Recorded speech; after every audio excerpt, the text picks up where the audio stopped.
তখন দৌড়াদৌড়িতে একটা মহিলা অলমোস্ট মৃত্যু মুখ থেকে বেঁচে গেছে।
পায়ে লেগেছে।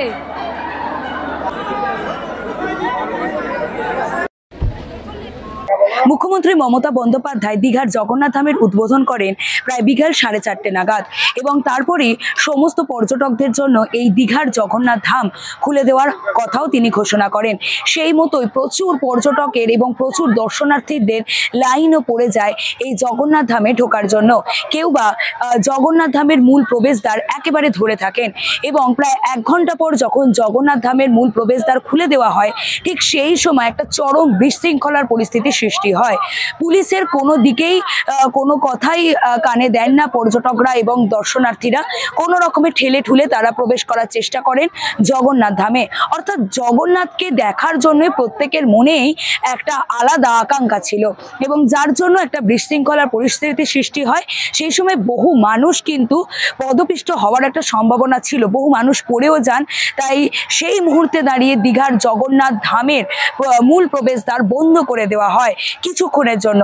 আবারও প্রায় 8 ঘন্টা পর দীঘার জগন্নাথ ধামের মূল প্রবেশদ্বার খুলে দেওয়া হয় এবং সেই সময়টা মুখ্যমন্ত্রী মমতা বন্দ্যোপাধ্যায় ছিলেন এই জগন্নাথ ধামের মধ্যে। অর্থাৎ সব দিক দিয়ে, একদিক দিয়ে মুখ্যমন্ত্রীর সিকিউরিটির যেরকম দিকটা ছিল এবং অন্যদিক দিয়ে দর্শনার্থীরা যারা আসছেন তারা যাতে আবারও পদপিষ্ট না হতে পারেন, কারণ অনেকজনই পড়ে গিয়েছিলেন, কেউ ছোট ছোট আঘাত পেয়েছেন। তাই এই ঘটনা যাতে আবার না ঘটে তাই পুলিশের তরফ থেকেও যথেষ্ট ব্যবস্থাও কিন্তু সেই টাইমটা নেওয়া হয়েছিল। বলা যেতে পারে একটা বিশৃঙ্খলার পরিস্থিতি কিন্তু সৃষ্টি হয়েছিল উদ্বোধন হওয়ার কিছুক্ষণ পরেই।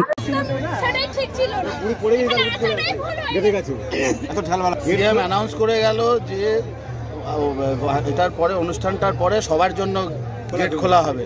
পুলিশ খুললো না। 3 ঘন্টা ধরে আমরা বড় মেইন গেটে দাঁড়িয়ে রইলাম। এত রিকোয়েস্ট করার পরে কিচ্ছু খুললো না, উল্টো চেঁচামেচি করছে পুলিশ। তারপরে কি করলো, আমাদেরকে হঠাৎ করে বললো পাশের গেটটা। তখন দৌড়াদৌড়িতে একটা মহিলা অলমোস্ট মৃত্যু মুখ থেকে বেঁচে গেছে। দুটো মহিলা তারপরে দুটো মহিলা আমার সামনে কি হলো, তারপরে অ্যানাউন্স করছে অনেক লোক হয়ে গেছে, এখন খোলা যাবে না। ফলো এবং সাবস্ক্রাইব করুন রিপোর্টার সুকৃতি।